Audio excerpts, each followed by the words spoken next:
కి స్వాగతం. స్థానిక మెడికవర్ హాస్పిటల్లో ఉమెన్స్ అండ్ చైల్డ్ విభాగం విజయవంతంగా ఏడాది పూర్తి చేసుకున్న సందర్భంగా వైద్యులు ఓ క్లిష్టమైన హై రిస్క్ ప్రెగ్నెన్సీ కేసును విజయవంతంగా పూర్తి చేసి తల్లి బిడ్డలను కాపాడిన వివరాలను వెల్లడించారు. ఇటీవల 7 నెలల 5 రోజుల గర్భంతో తీవ్రమైన హై రిస్క్ పరిస్థితిలో ఉన్న ఓ గర్భిణి ఆసుపత్రిలో చేరారు. ప్రముఖ గైనకాలజిస్ట్ డాక్టర్ లక్ష్మీ ప్రవీణ ఆధ్వర్యంలోని వైద్య బృందం గర్భిణిని నిరంతరం పర్యవేక్షించి అత్యవసరంగా ప్రసవం నిర్వహించి నెలలు నిండకుండానే జన్మించిన శిశువు పరిస్థితి విషమంగా ఉండటంతో వెంటనే ఐసీయూకు తరలించారు. పీడియాట్రిషియన్ డాక్టర్ వి సుబ్బారావు ఆధ్వర్యంలో శిశువుకు వెంటిలేటర్, సపోర్టు, ఐసీడీ ట్యూబ్ వంటి అత్యవసర చికిత్సలతో పాటు నిరంతరం సంరక్షణ అందించారు. వైద్య బృందం అందించిన మెరుగైన చికిత్సతో శిశువు ఆరోగ్యం పూర్తిగా మెరుగుపడటంతో 15 రోజుల అనంతరం తల్లి బిడ్డలను సంపూర్ణ ఆరోగ్యంతో డిశ్చార్జ్ చేశారు. ఈ సందర్భంగా గైనకాలజిస్ట్ డాక్టర్ లక్ష్మీ ప్రవీణ, డాక్టర్ కస్తూరిబాయి వెలగా, డాక్టర్ సుజన నిమ్మకాయల, డాక్టర్ శ్రావణి సాక్షి మాట్లాడుతూ హై రిస్క్ ప్రెగ్నెన్సీలతో రెగ్యులర్ చెకప్లు, సరైన సమయంలో తీసుకునే వైద్య నిర్ణయాలు తల్లి బిడ్డల ప్రాణాలను కాపాడడంతో కీలకమని వారు పేర్కొన్నారు. మదర్ అండ్ చైల్డ్ అనేది ఓపెన్ అయిందండి. అండ్ ఈ 1 ఇయర్ అనేది మనకి చాలా గ్రాండ్ సక్సెస్. మీరు ఎక్కడా చూడని చాలా కొత్త ప్రొసీజర్స్ ఈ 1 ఇయర్లో మనం చేశాము. దాంట్లో ఇప్పుడు ఆబ్స్టెట్రిక్స్ వైజ్ చూస్తే మన మేడం సార్ చెప్పారు 32 వీకర్ బేబీస్ని మనం డెలివరీ చేసాము. 24/7 మదర్ అండ్ 24/7 ఇక్కడ గైనకాలజిస్ట్ ఫెసిలిటీ ఉండిద్దండి.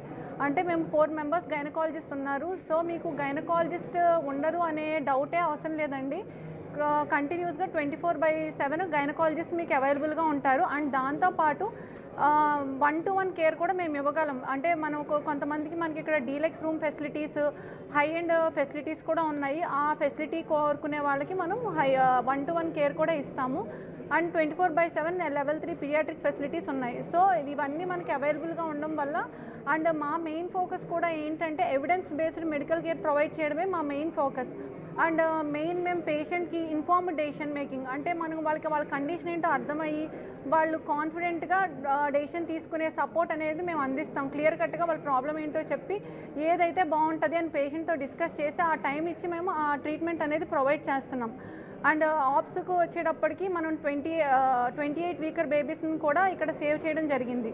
And high risk pregnancies like placenta previa, అంటే మాయ కిందకు ఉంది అని అంటారు, ప్లసెంటా ఎక్రీటా, స్పెక్ట్రమ్, ఇలాంటివి కూడా మనం డీల్ చేసాము.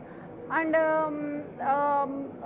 కార్డియాక్ సంబంధించి మదర్కి cardiac conditions, high risk cardiac conditions ఉన్న అండ్ కొన్ని న్యూరలాజికల్ కండిషన్స్ లైక్ వెంట్రోపెరిటోనియల్ షంట్స్ ఇలాంటివి ఉన్న కేసెస్ని కూడా మనం టేకప్ చేసి డీల్ చేసి మదర్ అండ్ బేబీని సేఫ్గా ఇంటికి పంపించాము. అలా చెప్పుకుంటే పోతే ఒక 10 to 15 పైనే more than high risk cases మనం డీల్ చేసాం. అండ్ మదర్కి కిడ్నీ ప్రాబ్లమ్ సంబంధించిన కేసెస్ కూడా ఇలాంటివి తుని, అమలాపురం ఇటు సైడ్ నుంచి కొంచెం బాగా బ్యాడ్ అయ్యి వచ్చిన వాటిని కూడా బాగా బ్లీడింగ్ అయ్యి పీపీహెచ్ అయ్యి మదర్ షాక్లో ఉండి ఇలాంటి కేసెస్ కూడా మనం టేకప్ చేసాము. వాళ్ళని సేఫ్గా ఇంటికి పంపించాము.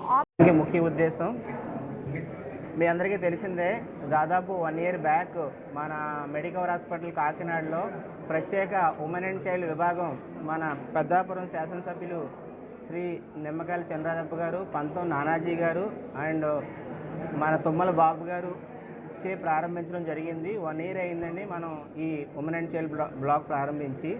సో మొట్టమొదటి women and child block Kakinada సిటీలో ప్రారంభించింది మెడికవర్ హాస్పిటల్ కాకినాడ.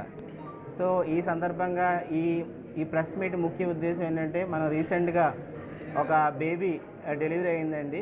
దాదాపు 7.5 monthsకే డెలివరీ అవ్వడం జరిగింది.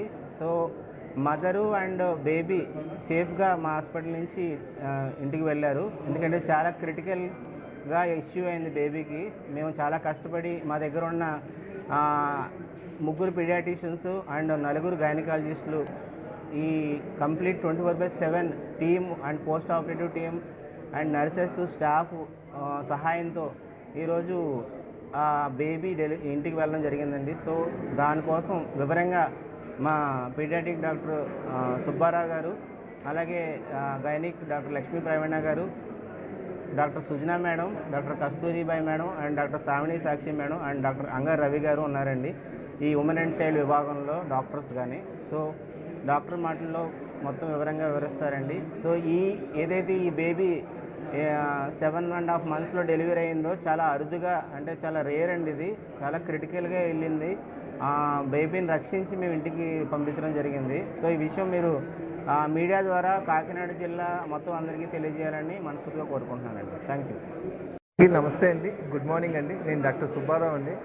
మా దగ్గర ఈరోజు మిమ్మల్ని అందరినీ ఈరోజు ఇన్వైట్ చేయడానికి కారణం ఏంటంటే, మా దగ్గర August 1st baby of Surekha అన్న బేబీ 7.5 monthsలో బేబీ డెలివరీ అయిందండి. జనరల్గా 9 monthsకి డెలివరీ అయ్యే ఈ బేబీ ఎందుకు అంత ఎర్లీగా చేయాల్సి వచ్చిందంటే కనుక, మన బేబీ 20 weeks దగ్గర నుంచి బేబీకి ఉమ్మనీరు అనేది తక్కువగా ఉండడం వలన, గ్రోత్ లేకపోవడం వలన, తర్వాత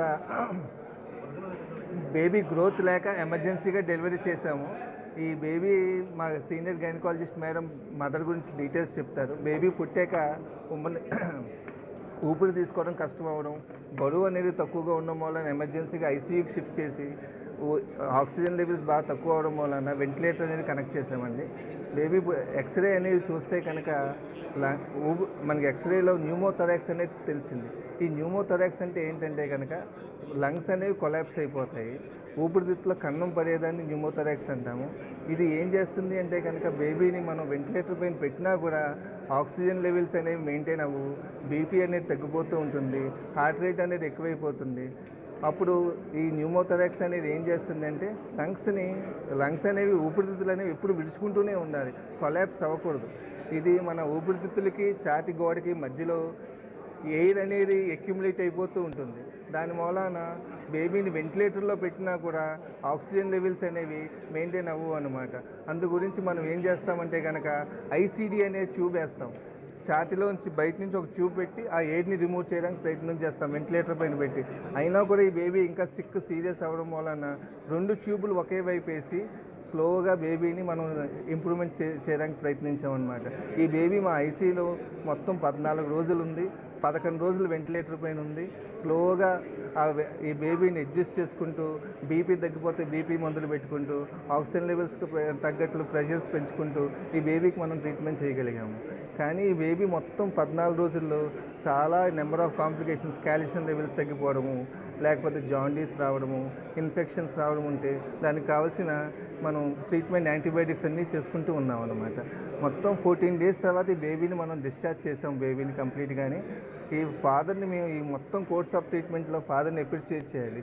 ఎందుకంటే ఆయన నార్మల్ స్మాల్ జాబు, మా కండిషన్ చెప్పినా కూడా ఆయన అర్థం చేసుకుని మాకు సపోర్ట్ చేస్తూ ఉన్నాడు. ఈ విషయాన్ని మీ అందరికీ ఒకసారి తెలియజేయడం కోసం ఈ ప్రెస్ మీట్ని పిలిచామన్నమాట. అందరికీ నమస్కారం అండి. నా పేరు డాక్టర్ లక్ష్మీ ప్రవీణ. నేను ఇక్కడ గత 5 సంవత్సరాలుగా గైనిక్ విభాగంలో సేవలు అందిస్తున్నానండి. మనకు ఒక ఇంట్రెస్టింగ్ కేసు డిస్కస్ చేయడానికి, సక్సెస్ఫుల్గా మదర్ అండ్ బేబీని డిశ్చార్జ్ చేయడం జరిగింది. ఆ కేసు వివరాలు మీకు తెలపడానికి ఈరోజు ప్రెస్ మీట్ అరేంజ్ చేయడం జరిగింది. పేషెంట్ ప్రెగ్నెంట్ లేడీ పప్పు సురేఖ గారండి. 3rd pregnancy ఆవిడకి. ముందు ఒక ఫీమేల్ బేబీ ఉన్నారు, 4.5 years old. కొంచెం గ్యాప్తో వచ్చింది ప్రెగ్నెన్సీ. మన దగ్గర 4th month నుంచి రెగ్యులర్గా చెకప్స్ రావడం జరిగిందండి. 4th month స్కానింగ్ అంతా బాగానే ఉన్నాయి. 6th month నుంచి ఆవిడకి ఎనామలీ స్కాన్ అని ఉంటుందండి. అవయవ లోపాల స్కానింగ్లో ఉమ్మనీరు బాగా తక్కువగా ఉందండి. మనకి ఉమ్మనీరు ఆవిడకి AFI అనే చెప్తాము. ఉమ్మనీరు 7 points ఉందండి ఆవిడకి. అక్కడి నుంచి కూడా మేము రెగ్యులర్గా ఆవిడకి హైడ్రేషన్ అది సజెస్ట్ చేయడం జరిగింది. ఎక్కువ వాటర్ తీసుకోమని, ప్రీనాటల్ సప్లిమెంట్స్ అన్నీ తీసుకోమని చెప్పి, ఇన్ఫెక్షన్స్ ఉంటే ఇన్ఫెక్షన్స్ మెడిసిన్స్ అన్నీ వాడిపించి పేషెంట్ని రెగ్యులర్ ఫాలోఅప్లో ఉండమని చెప్పామండి. 2 weeks ఒకసారి రావడం జరుగుతుంది. మన దగ్గర స్కాన్ ఫెసిలిటీ అన్నీ ఉండబట్టి ఇన్హౌస్ రేడియాలజిస్ట్ 24 hours అవైలబుల్గా ఉంటారండి. సో స్కానింగ్లో కూడా ఆవిడకి ఉమ్మనీరు రెగ్యులర్గా ఫాలోఅప్లో ఉండటం వల్ల ఉమ్మనీరు అన్నది ఏమైందంటే ఆవిడకి తగ్గుకుంటూ వస్తుంది 6th month నుంచి. అలానే బేబీ గ్రోత్ కూడా 6th month వరకు బాగానే ఉందండి. 6th month నుంచి తగ్గుకుంటూ వచ్చింది. మేము అట్లానే రెగ్యులర్ ఫాలోఅప్లో ఉంచి వెయిట్ అది కూడా బేబీది జాగ్రత్తగా మానిటర్ చేసుకుంటా ఫాలోఅప్కి వచ్చారు పేషెంట్ వాళ్ళు. కానీ ఏమైందంటే 7th monthలో బాగా ఆల్ ఆఫ్ ఎ సడన్ తగ్గిపోయింది. మేము అప్పుడు స్టెరాయిడ్ ఇంజెక్షన్ ఇచ్చామన్నమాట. ఇన్ కేస్ బేబీకి అర్జెంటుగా డెలివరీ చేయవలసిన పరిస్థితి వస్తే ఎన్ఐసియు రిక్వైర్మెంట్ అది నీడ్ అది తగ్గించడానికి స్టెరాయిడ్ ఇంజెక్షన్స్ బేబీ లంగ్ మెచ్యూరిటీకి అది ఇస్తూ ఉంటామండి. సో అది ఇవ్వటం జరిగింది 7th మంత్లో. 7th మంత్ నుంచి కూడా ఇంకా క్లోజ్ మానిటరింగ్ 2 డేస్కి ఒకసారి రావటం జరిగింది. ఆల్ ఆఫ్ ఈ సడన్ ఆవిడకి మూమెంట్స్ అవి కూడా తగ్గిపోయాయి. 7.5 మంత్కి వచ్చేటప్పటికి ఉమ్మనీరు కూడా 2 పాయింట్స్కి పడిపోయింది. సో అప్పుడు ఎమర్జెన్సీగా సిజేరియన్ చేయడం జరిగిందనమాట. 1st of August చేసాము. బేబీ వెయిట్ 1.5 kgs అండి. బేబీ అంతా ఆక్సిజన్ లెవెల్స్ అన్నీ బేబీ క్రై అయితే బాగానే వచ్చింది, కానీ ఆక్సిజన్ రిక్వైర్మెంట్ ఉంటుందండి. మనకు ఫుల్ ఫ్లెజ్డ్ ఎన్ఐసీ ఉంది కాబట్టి, level 3 ఎన్ఐసీ సెటప్ ఉంది కాబట్టి మేము సీనియర్ నేనటాలజిస్ట్ సార్ సుబ్బారావు సార్కి పర్యవేక్షణలో ఎన్ఐసీలో అడ్మిట్ చేయడం జరిగింది. తర్వాత మదర్ విషయానికి వస్తే పోస్ట్ ఆపరేటివ్గా డెలివరీ అయిన తర్వాత అంతా చక్కగానే రికవర్ అయ్యారు. మేము యాంటీబయాటిక్ అంతా కవరేజ్ పెట్టి 3rd పోస్ట్ ఆపరేటివ్ డేనే డిశ్చార్జ్ చేయడం జరిగింది. సో తర్వాత బేబీ కేర్ అంతా కూడా మనకి ఎన్ఐసీలో ఇవ్వటం జరిగింది. సో మదర్ పరంగా మనకి బేబీ గ్రోత్ IUGR అంటాం అనమాట. గ్రోత్ తగ్గింది, కానీ మనకేంటంటే ఇది హై రిస్క్ ప్రెగ్నెన్సీ అనమాట. హై రిస్క్ ప్రెగ్నెన్సీ అంతా కూడా మేము గత 5 సంవత్సరాలుగా చాలా ప్రెగ్నెన్సీస్ చేయటం జరుగుతుంది. మనకి పీడియాట్రిషియన్ 24 hours ఫెసిలిటీస్ ఉన్నాయి కాబట్టి, ఎన్ఐసీయూ కూడా స్ట్రాంగ్గా level 3 ఉంది కాబట్టి అన్ని కేసెస్ కూడా హై రిస్క్ కేసెస్ సక్సెస్ఫుల్గా చేయటం జరుగుతుంది. సో ఈ బేబీ మన 2 weeks వెంటిలేటర్ మీద ఉన్న చాలా స్టార్మీ కోర్స్ అనమాట. అంటే అప్పుడప్పుడే బేబీకి ఆక్సిజన్ లెవెల్స్ తగ్గటము, ఫీవర్స్ రావటము, అంత స్టార్మీ కోర్స్ అని సుబ్బారావు సార్ ఆల్రెడీ మీ అందరికి ఎక్స్ప్లెయిన్ చేశారు. సో అట్ ది ఎండ్ మనకి 2 weeks తర్వాత మదర్ అండ్ చైల్డ్ని హ్యాపీగా డిశ్చార్జ్ చేయడం జరిగిందనమాట.